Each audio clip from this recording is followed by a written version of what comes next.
بسم اللہ الرحمن الرحیم اللہم صلی علی محمد وعلی آل محمد وبارک وسلم وصلی علیہ۔ گھر ایک فرد کی تعلیم و تربیت کا مرکز ہے، لیکن اس کا طریقہ تعلیم دیگر تمام تعلیمی اور تربیتی مراکز سے مختلف اور ممتاز ہے، کیونکہ یہاں فرد کی تربیت کا آغاز اس وقت ہوتا ہے جب اس کی پیدائش کے لیے ماں باپ اپنے آپ کو آمادہ کر رہے ہوتے ہیں۔ نیز یہ ایک فطری نظام تربیت تعلیم ہے جس کا متبادل نہ دنیا میں ہے نہ ہو سکے گا، چاہے تہذیب و تمدن موجود ترقی سے کئی گنا ترقی کر کے مزید آگے بڑھ جائے۔ ماں اور باپ دونوں ہی بچے کی تربیت کے ذمہ دار ہیں، لہٰذا ماں کی ذمہ داری باپ سے زیادہ ہے۔ اللہ تعالیٰ نے باپ پر ماں اور بچے کو وسائل زندگی مہیا کرنے کا بوجھ ڈالا ہے تاکہ ماں مکمل یکسوئی اور توجہ کے ساتھ بچے کی تربیت کر سکے۔ قرآن حکیم نے اس ضمن میں مادرانہ محنت و مشقت ہی کا ذکر کیا ہے۔ ایک شخص نے رسول کریم صلی اللہ علیہ وسلم سے سوال کیا، میرے اچھے سلوک کا سب سے زیادہ مستحق کون ہے؟ آپ صلی اللہ علیہ وسلم نے فرمایا، تمہاری ماں۔ اس شخص نے عرض کیا، اس کے بعد آپ صلی اللہ علیہ وسلم نے فرمایا، تمہاری ماں۔ تیسری بار پھر اس نے یہی سوال دہرایا، آپ صلی اللہ علیہ وسلم نے فرمایا، تمہاری ماں۔ چوتھی بار اس نے پوچھا، اس کے بعد میرے اچھے سلوک کا مستحق کون ہے؟ آپ صلی اللہ علیہ وسلم نے فرمایا، تمہارا باپ۔ مندرجہ بالا احکامات پر غور کریں تو پتہ چلے گا کہ اللہ تعالیٰ نے عورت پر جس قدر اس کے بچے کی پیدائش اور تربیت کی مشقت ڈالی، اسی قدر اس کا حق خدمت اور حق ادب اولاد کے ذمہ رکھا۔ دور حاضر میں غیر اسلامی نظریات و افکار کے گہرے دھوئیں چھائے ہوئے ہیں۔ بچوں کی پیدائش، طریقے پیدائش، تربیت اور طریقے تربیت کے حوالے سے بہت سے غیر فطری انداز اور طریقے جنم لے رہے ہیں۔ ان حالات میں مسلمان ماں کی ذمہ داری بہت نازک حیثیت اختیار کر گئی ہے۔ مسلمان عورت کو اپنے گھر کے محاذ پر جس قسم کی جنگ سے واسطہ ہے، اس کے لیے بہت تدبر، گہرائی، بصیرت اور بصارت کی ضرورت ہے۔ مسلمان ممالک میں بھی تعلیم کے مقاصد نصاب تعلیم اور ماحول اسلامی مقاصد تعلیم اور نصاب تعلیم سے یکسر مختلف بلکہ متضاد ہیں، لہٰذا ماں پر یہ ذمہ داری بھی عائد ہوتی ہے کہ وہ اپنے بچوں کو اسلام سے متضاد اس تعلیم اور نصاب کے مقابلے میں اسلام کا نصاب تعلیم ازبر کرائے، دل و دماغ پر اس کی صداقت اور رفت کو اس طرح اتارے کہ دیگر تمام فکری و عملی نظریات بچے کو بے مایہ محسوس ہونے لگیں۔ دین اسلام میں بچے کی تربیت کا آغاز ازدواجی زندگی کے ساتھ ہی شریک حیات کے انتخاب کے وقت شروع ہو جاتا ہے۔ چنانچہ ابو ہریرہ رضی اللہ تعالیٰ عنہ روایت کرتے ہیں، رسول کریم صلی اللہ علیہ وسلم نے فرمایا، عورت سے نکاح کے لیے مرد کی نظر انتخاب 4 چیزوں کی بنا پر ہوتی ہے: عورت کا مال، عورت کا حسب نسب، عورت کا حسن و جمال، عورت کا دین۔ اے ابو ہریرہ، تیرے ہاتھ خاک آلود ہوں، تم دین پر عمل پیرا عورت کو ترجیح دو۔ لڑکی کے لیے شوہر کے انتخاب میں بھی دین ہی کو ترجیح دینے کا حکم دیا۔ ابو حاتم المزنی رضی اللہ تعالیٰ عنہ فرماتے ہیں، روایت کرتے ہیں، رسول کریم صلی اللہ علیہ وسلم نے فرمایا، جب تمہارے سامنے ایسے شخص کا رشتہ آ جائے جو دین اور اخلاق کے لحاظ سے تمہیں پسند آ جائے تو اس سے اپنی بیٹی کا نکاح کر دو۔ اگر تم نے ایسا نہ کیا تو زمین پر فساد پھیل جائے گا۔ آج اسلام کے دیے ہوئے مندرجہ بالا معیار انتخاب کو ترک کر دینے کی وجہ سے ہمارے معاشرے میں غربت، جہالت، بے حیائی، باہمی معاملات میں بگاڑ، بچوں کا نافرمان ہونا، باہمی کشت و خون، غرض ہر قسم کا فساد پھیل چکا ہے۔ لیکن جو لوگ مندرجہ بالا احکامات کی روشنی میں زوج کا انتخاب کر رہے ہیں، ان کے گھرانے اس سیلاب سے کافی حد تک بچے ہوئے ہیں اور ان کے گھر خیر اور سلامتی کا قلعہ ہیں۔ دور حاضر میں رشتہ کرتے وقت دین کے بجائے دیگر چیزوں کو ترجیح دی جاتی ہے۔ جب نتیجہ میاں بیوی کی باہمی چپکلش اور بچوں کی ناقص تربیت یا عدم اعتماد کی صورت سامنے آتا ہے تو والدین اپنی قسمت کو کوسنے لگتے ہیں۔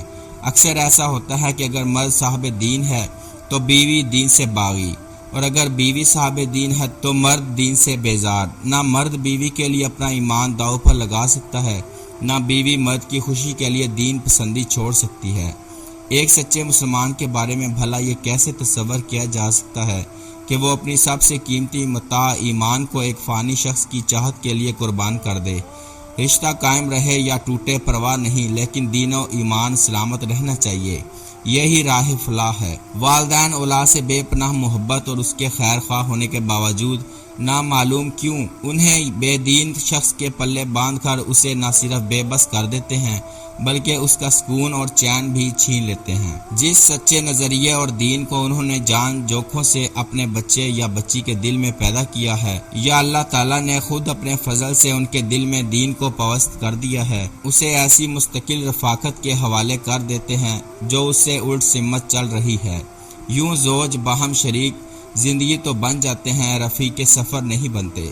رشتہ کرتے وقت اسلام نے جس چیز کو اول درجے پر رکھنے کا حکم دیا ہے اسے آخری درجے پر رکھ کر باقی معیارات کو پہلے درجے پر رکھ لیا جاتا ہے۔ کوئی ہم خیال دین پسند رشتہ مل گیا تو خیر، ورنہ والدین خود کو اور بچے یا بچی کو یہ طفل تسلی دے لیتے ہیں کہ دولت ہے، حسن ہے، تعلیم ہے، خاندان ہے، گرین کارڈ ہے، رہا دین تو لڑکے لڑکی کو خود بدل لے گی یا لڑکا لڑکی کو اپنے ہم خیال کر لے گا۔ ایسی کون سی مشکل بات ہے؟ چاہے ہم خیال بننے اور بنانے کی کشاکش میں ان کا اپنا دین سکڑنے سمٹنے لگے، جوانی کے دن بے بہار اور روکھے پھیکے گزریں۔ ایسے رشتوں میں اگر کامیابی کا امکان ہو بھی تو یہ صرف ایک استثناء ہے۔ حقائق اور مشاہدات واضح کرتے ہیں کہ زوجین نے اپنے زوج کی زندگی دین کے مطابق ڈھالنے کی بجائے دین کے معاملے میں پسپائی ہی اختیار کی۔ اگر اپنی جگہ پر ثابت قدم رہے تو اولاد بکھر جاتی ہے، نہ وہ باپ کے نظریات پر مطمئن ہوتے ہیں نہ ماں کے افکار پر۔ مرد تو ایک برتر قوت ہے، وہ قوام اور سربراہ ہوتا ہے، وہ زبردستی بھی اپنے نظریات و افکار کو بیوی سے منوا سکتا ہے، لیکن دین پسند لڑکیاں دین کے معاملے میں مداہنت بھی برداشت نہیں کر سکتی، اور ان کا دین ہی انہی شوہر کی اطاعت اور دل جوئی کرنے کا ہمہ وقت پابند بناتا ہے، لہٰذا وہ ایک عجیب کشمکش میں گرفتار رہتی ہے۔ برائے کرم رشتہ کرتے وقت اس معیار کو ترجیح دیجیے جسے ترجیح دینے کا حکم رسول کریم صلی اللہ علیہ وآلہ وسلم نے دیا ہے، خصوصاً اس بچے یا بچی کے لیے جو خود بھی دین و ایمان کو سینے سے لگائے ہوئے ہے۔ بچوں کو دعوت دین دنیا اس لیے آسان ہے کہ وہ سیدھے سادے معصوم اور انکھڑ خیالات کے مالک ہوتے ہیں۔ ان کی فکر و عمل کا رخ متعین کرنا ان کے مربی کے ہاتھ میں ہوتا ہے۔ ان کے دل و دماغ سیدھی صاف اور سچی بات کو باخوشی قبول کرتے ہیں، اور یہ خصوصیت صرف اسلام کی ہے اور کسی دین میں ہی نہیں۔ رسول کریم صلی اللہ علیہ وآلہ وسلم نے فرمایا، ہر ایک بچہ فطرت پر پیدا ہوتا ہے، پھر اس کے والدین اسے یہودی یا نصرانی یا مجوسی بنا دیتے ہیں۔ یعنی تمام بچوں کو اللہ تعالیٰ یکساں ذہن، صاف دل اور نیک فطرت دے کر بھیجتا ہے، لیکن والدین کی تربیت اور ماحول اس بچے کے دل و دماغ پر اپنے افکار و عمل کی چھاپ لگا دیتے ہیں۔ بچے کی دینی تربیت کو ہم مختلف مراحل میں تقسیم کر سکتے ہیں۔ صالح اولاد کے لیے دعا کرنا، جیسا کہ انبیاء علیہ السلام نے دعائیں کی۔ مثلا زکریا علیہ السلام نے دعا کی، اے میرے رب مجھے وہ اولاد عطا فرما جو نیکوکاروں میں سے ہو۔ بچے کی پیدائش کے مرحلہ اول سے گزرتے ہوئے ماں باپ اس موقع پر ہدایت کی گئی ہے کہ وہ دعا کا اہتمام کریں۔ اس کے بعد کانوں میں اذان دینا تاکہ مولود اس دنیا میں آتے ہی سب سے پہلے اللہ رب العزت کی عظمت کے کلمات سنیں، اس کی روح کا استقبال اللہ کے ذکر سے کیا جائے جو روز اول اس کی ربوبیت کا اقرار کر چکی ہے۔ دوسرا مرحلہ تقریباً 8 ہفتوں کے بعد شروع ہوتا ہے، جب بچہ آوازیں سن کر ان کی طرف اپنے کان لگاتا اور آنکھوں کے ساتھ ان کی تلاش شروع کر دیتا ہے۔ آہستہ آہستہ اس کے ساتھ بھی اس کے ارادے کو عملی جامہ پہنانے کی کوشش کرنے لگتے ہیں۔ 6 ماہ تک اس کی محمل آوازیں حروف کی ادائیگی کی صورت اختیار کرنا شروع کر دیتی ہیں۔ 1 سال تک وہ کچھ بامعنی الفاظ بھی بولنے لگتا ہے جب وہ چلتا ہے اور بہت سی باتوں کو سمجھنے لگتا ہے۔ 2 سال تک اس کا ذخیرہ الفاظ وسعت اختیار کر لیتا ہے۔ 9 ماہ کا بچہ دوسرے افراد کی دیکھی ہوئی حرکات کی نقل اتارنے لگتا ہے۔ نقل کا یہ عمل بتدریج بڑھتا جاتا ہے۔ بچے کی زندگی کا یہ پورا مرحلہ اس کے ذہن، دل اور حرکات و سکنات کی بھرپور تربیت کا زمانہ ہوتا ہے۔ ماں کو چاہیے کہ وہ بچے کے سامنے جو الفاظ بولے وہ مہذب، شائستہ اور اللہ کے ذکر پر مشتمل ہو۔ مثلا الحمدللہ، ماشاء اللہ، بسم اللہ، سبحان اللہ و بحمدہ، سبحان اللہ العظیم، لا الہ الا اللہ، السلام علیکم وغیرہ۔ ماں بچے کے سامنے جو حرکات کرے ان میں بھی اسلامی تہذیب اور شائستگی کو مد نظر رکھے۔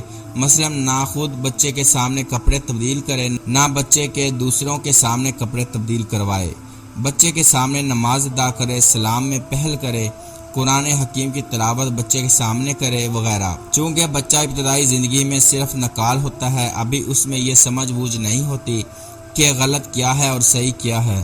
اسے صرف یہ معلوم ہوتا ہے کہ جو کچھ بڑے کرتے ہیں وہ میں نے بھی کرنا ہے۔ خصوصاً ماں جس کے پاس وہ زیادہ وقت گزارتا ہے، جو اسے سب سے زیادہ پیار کرنے والی اور نگہداشت کرنے والی ہے، وہ اس کے ہر کام کی نقل اتارنا پسند کرتا ہے۔